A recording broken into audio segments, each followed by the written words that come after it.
नमस्कार। प्रादेशिक समाचार के साथ मैं मुग्धा तिवारी। पहले मुख्य समाचार। प्रधानमंत्री नरेंद्र मोदी ने कहा, केंद्र और राज्य सरकारों द्वारा किए गए एहतियात के उपाय, सक्रिय और सामूहिक दृष्टिकोण ही कोविड के खिलाफ जीत का मंत्र। देश में पिछले 24 घंटे में कोरोना के 2,64,000 से अधिक नए मामले सामने आए। 1,09,000 से अधिक रोगी हुए स्वस्थ। राज्य निर्वाचन आयोग ने पंचायत चुनाव के लिए अधिकतम राशि खर्च की सीमा बढ़ाई। मुखिया पद के लिए प्रत्याशी 85,000 रुपए कर सकेंगे खर्च। और वेस्टइंडीज में अंडर 19 विश्व कप क्रिकेट प्रतियोगिता का आज होगा आगाज। भारत कल दक्षिण अफ्रीका के खिलाफ मैच से अपने अभियान की करेगा शुरुआत। और समाचार से पहले एक जरूरी संदेश। देश के कई हिस्सों में कोविड का संक्रमण तेजी से बढ़ रहा है। हम श्रोताओं से सतर्क रहने और 15 से 18 वर्ष के बच्चों सहित अन्य लोगों को टीका लगवाने में मदद करने की अपील करते हैं। कोरोना वायरस का नया स्वरूप ओमिक्रॉन चिंता का कारण है। कृपया सुरक्षित रहने के लिए 3 सरल उपायों का पालन अवश्य करें। मास्क पहनें, 2 गज की सुरक्षित दूरी बनाए रखें, हाथ और चेहरे की सफाई का विशेष ध्यान दें। कोविड संबंधी किसी भी जानकारी और सलाह के लिए राष्ट्रीय हेल्पलाइन नंबर 011-2397-8046 और 1075 पर संपर्क करें। और अब समाचार विस्तार से। प्रधानमंत्री नरेंद्र मोदी ने विश्वास व्यक्त किया है कि देश सभी के प्रयासों से कोरोना के खिलाफ लड़ाई में विजयी होगा।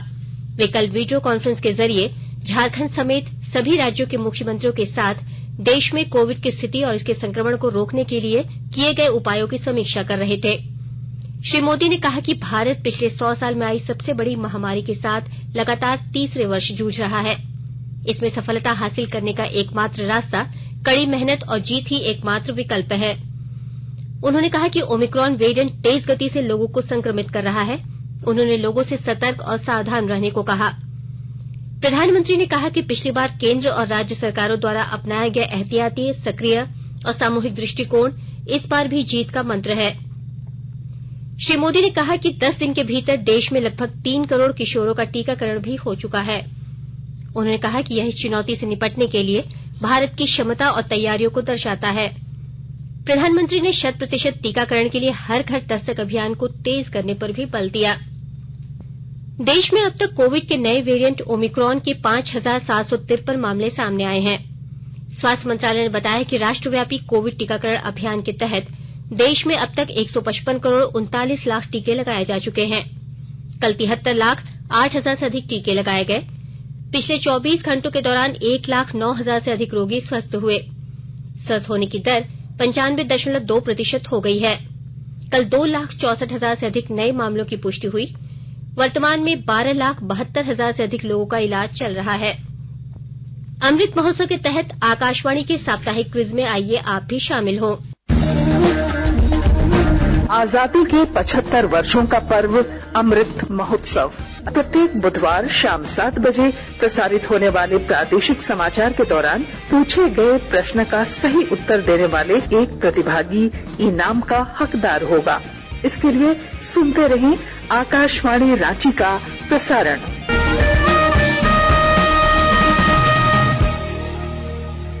जागो ग्राहक जागो, जागो ग्राहक जागो। आजादी का अमृत महोत्सव के लिए सभी उपभोक्ताओं को शुभकामनाएं। हॉलमार्क सोने की शुद्धता सुनिश्चित करता है। हमेशा हॉलमार्क वाले सोने के आभूषण खरीदें। उपभोक्ता किसी भी शिकायत के लिए कृपया राष्ट्रीय उपभोक्ता हेल्पलाइन टोल फ्री नंबर 14404 पर संपर्क करें। उपभोक्ता मामले विभाग, भारत सरकार द्वारा जनहित में जारी। जानो अपने अधिकारों को, अपने हक पहचानो, बेईमानों को सबक सिखाओ, ग्राहक अब तो जागो, जागो ग्राहक जागो, जागो ग्राहक जागो। रांची में बस से आने वाले यात्रियों की भी कोरोना जांच होगी। इसके लिए जिला प्रशासन ने तैयारी पूरी कर ली है। इसके अलावा राजधानी रांची में कोरोना की जांच के लिए 12 स्टैटिक केंद्र बनाए गए हैं। जिला school Marwari Bhavan, Sainik market, CCL Gandhinagar middle school Argora, railway अस्पताल Hatia, ITI bus stand, Khadgarha bus stand, Ranchi railway station, Hatia railway station, Birsa Munda airport पर लोग कोविड की जांच सवेरे 10 बजे से अपराह्न 4 बजे तक करा सकते हैं। मुख्यमंत्री हेमंत सोरेन ने नियुक्ति प्रक्रिया में तेजी लाने का निर्देश अधिकारियों को दिया है। मुख्यमंत्री ने कल उच्च स्तरीय बैठक में वरीय अधिकारियों से कहा कि विभिन्न विभागों में खाली पड़े पदों को भरने और पदों के सृजन में आ रही सभी अड़चनों को अविलंब दूर किया जाए। उन्होंने कहा कि कोरोना की वजह से नियुक्ति प्रक्रिया प्रभावित नहीं हो, इसका भी विशेष ख्याल रखा जाए। झारखंड लोक सेवा आयोग जेपीएससी ने राज्य के 5 चिकित्सा महाविद्यालयों में सहायक प्राध्यापक के पदों के लिए नियुक्ति प्रक्रिया शुरू कर दी है। इच्छुक अभ्यर्थी 19 जनवरी से 8 फरवरी तक आयोग की वेबसाइट पर ऑनलाइन आवेदन कर सकते हैं। गौरतलब है कि नए मेडिकल कॉलेजों में आधारभूत संरचना और शिक्षकों के पद में कमी होने की वजह से मेडिकल काउंसिल ऑफ इंडिया ने नामांकन पर रोक लगा दी थी। इधर माइक्रोबायोलॉजिस्ट और फूड एनालिस्ट पद के लिए 22 जनवरी से 13 फरवरी तक आयोग की वेबसाइट पर ऑनलाइन आवेदन भरे जा सकेंगे। राज्य में पिछले 2 सालों में 110 वर्ग किलोमीटर वन क्षेत्र में बढ़ोतरी हुई है। अब राज्य का कुल वन क्षेत्रफल 23,721 वर्ग किलोमीटर है, जो यहां के कुल भूभाग का 29.76% है। India state of forest report 2022 में यह जानकारी सामने आई है। केंद्रीय पर्यावरण, वन और जलवायु परिवर्तन मंत्री भूपेंद्र यादव ने कल इस रिपोर्ट को जारी करते हुए बताया कि इस दौरान देश के कुल वन क्षेत्रफल में 1,540 और ट्री कवर में 721 वर्ग किलोमीटर इजाफा हुआ है। आकाशवाणी के ताजातरीन समाचारों के लिए आप हमारी वेबसाइट newsonair.com पर लॉग ऑन कर सकते हैं। ताजा समाचार ट्विटर हैंडल @AIRNewsAlerts और Facebook page all India radio news पर भी उपलब्ध है। आप प्रादेशिक समाचार एकांश के ट्विटर हैंडल @AIRNews_रांची और फेसबुक, इंस्टाग्राम पेज तथा YouTube channel AIR news Ranchi पर भी हमारे बुलेटिन सुन सकते हैं। प्रादेशिक समाचार आप आकाशवाणी रांची से सुन रहे हैं और अब पेश है कोरोना से बचाव के कुछ संदेश। कोविड-19 से बचाव और सुरक्षित रहने के 3 उपाय। मास्क लगाएं, 2 गज दूरी है जरूरी, सुरक्षित दूरी रखें, हाथ और मुंह साफ रखें।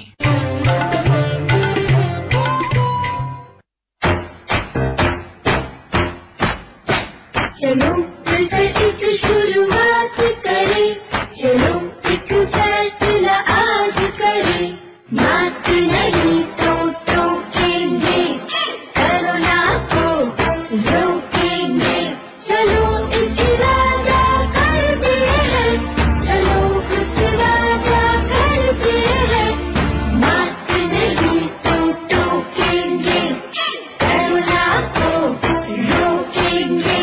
भारत सरकार द्वारा जनहित में जारी। प्रादेशिक समाचार में आपका एक बार फिर से स्वागत है। राज्य निर्वाचन आयोग ने आगामी पंचायत चुनाव में प्रत्याशियों द्वारा अधिकतम राशि खर्च करने की सीमा बढ़ा दी है। मुखिया पद के लिए प्रत्याशी प्रचार प्रसार पर 85,000 रूपये खर्च कर सकेंगे। पहले खर्च की सीमा 30,000 रूपये थी। वहीं वार्ड सदस्य के लिए 14,000 रूपये, पंचायत समिति सदस्य के लिए 71,000 रूपये और जिला परिषद सदस्य के लिए 2,14,000 रूपये प्रत्याशी खर्च कर सकते हैं। पहले यह राशि क्रमशः 10,000, 30,000 और 70,000 रूपये थी। राज्य में भारतीय पुलिस सेवा के 8 नए पद सृजित करने का प्रस्ताव तैयार किया जा रहा है, जिसे मंजूरी के लिए केंद्र सरकार को भेजा जाएगा। इसके बाद राज्य में भारतीय पुलिस सेवा के पदों की संख्या बढ़कर 157 हो जाएगी। नीट यूजी की काउंसलिंग 19 जनवरी से शुरू होगी। पहले दौर में संस्थानों द्वारा सीट के सत्यापन 17 और 18 जनवरी को होंगे। इसके लिए पंजीकरण और भुगतान कार्यक्रम 19 से 24 जनवरी तक होंगे। छात्रों को 20 से 24 जनवरी तक 5 दिनों के भीतर विकल्प के लिए दिए जाएंगे। संस्थानों द्वारा सीटों के आधार पर सत्यापन 25 और 26 जनवरी को, सीट आवंटन प्रक्रिया 27 और 28 जनवरी को और नतीजे 29 जनवरी को घोषित किए जाएंगे। पहले दौर में 30 जनवरी से 4 फरवरी के बीच के कार्यक्रम घोषित हैं। पलामू जिले में विशेष केंद्रीय सहायता मद से आदिम जनजाति बहुल गांवों में बुनियादी सुविधाएं उपलब्ध कराई जा रही हैं। विस्तृत ब्यौरा दे रहे हैं हमारे पलामू संवाददाता। विशेष केंद्रीय सहायता मद से पलामू में आदिम जनजाति गांव की तस्वीर बदलने वाली है। पलामू जिला प्रशासन ने आदिम जनजाति गांव का सर्वे शुरू किया है। इस आकलन के बाद सभी गांव में कई विकास योजनाओं को धरातल पर उतारा जाएगा। पलामू में 72 से अधिक गांवों में आदिम जनजाति के परिवार निवास करते हैं। पलामू की उप विकास आयुक्त मेघा भारद्वाज ने बताया कि आदिम जनजाति गांव में विकास के काम के लिए सर्वे का काम सबसे पहले रामगढ़ प्रखंड के उलडंडा गांव से शुरू किया गया है। उप विकास आयुक्त ने बताया कि सेंट्रल स्पेशल असिस्टेंट के माध्यम से इन गांवों में कई विकास योजनाओं को शुरू किया जाएगा। जसप्रीत सिंह, आकाशवाणी समाचार, पलामू। धनबाद जिले के अग्नि प्रभावित न्यू गोधर कुसुंडा क्षेत्र में भू धसान की आशंका को देखते हुए बीसीसीएल प्रबंधन ने लोगों को घर खाली करने के लिए सार्वजनिक नोटिस जारी किया है। प्रबंधन ने कहा है कि यह पूरा क्षेत्र असुरक्षित है। ऐसे में घर खाली करने वालों को झरिया पुनर्वास योजना के तहत सुविधाएं दी जाएंगी। इधर स्थानीय लोगों को कहना है कि पुनर्वास की व्यवस्था नहीं होने से वे घर खाली करने की स्थिति में नहीं हैं। नेशनल ग्रीन ट्रिब्यूनल एनजीटी ने झारखंड के सरायकेला, खरसावां, पूर्वी सिंहभूम और पश्चिमी सिंहभूम में स्थित कंपनियों के बॉयलर और फर्नेस की सूची झारखंड राज्य प्रदूषण नियंत्रण परिषद से मांगी है, ताकि प्रदूषण को नियंत्रित करने की दिशा में ठोस पहल की जा सके। एनजीटी के निर्देश पर प्रदूषण नियंत्रण परिषद ने एक विशेषज्ञों की कमेटी बनाई है। यह कमेटी इन 3 जिलों में अवस्थित पावर प्लांट और स्पंज आयरन कारखानों के फर्नेस और बॉयलर की रिपोर्ट तैयार कर रही है।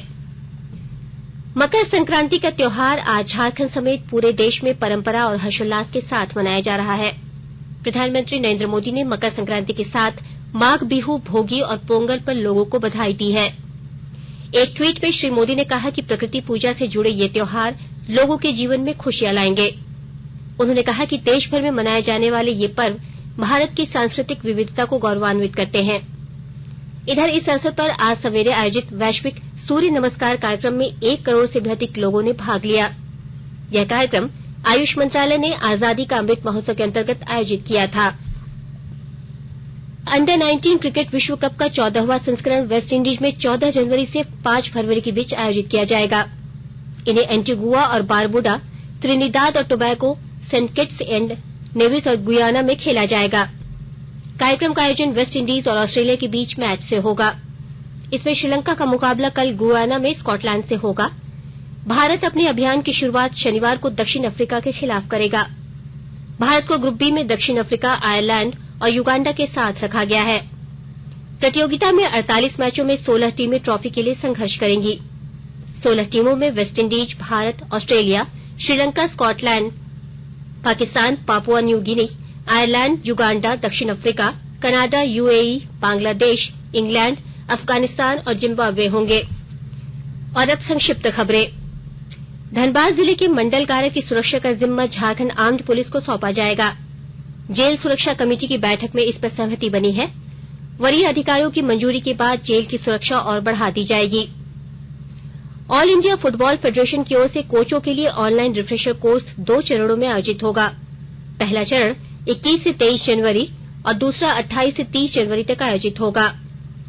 गोड्डा जिले में कोरोना के बढ़ रहे संक्रमण को देखते हुए मकर संक्रांति के अवसर पर आयोजित होने वाले निर्झर मेला समेत सभी तरह के मेलों पर रोक लगा दी गई है। हालांकि नदी, तालाब और गर्म कुंड में श्रद्धालुओं के स्नान पर रोक नहीं है। रांची के जिला शिक्षा पदाधिकारी ने 10 प्रखंडों के प्रखंड शिक्षा प्रसार पदाधिकारी के वेतन पर अगले आदेश तक रोक लगा दी है। इन सभी के खिलाफ विभिन्न योजनाओं के क्रियान्वयन में लापरवाही बरतने का आरोप है। अंत में मुख्य समाचार एक बार फिर।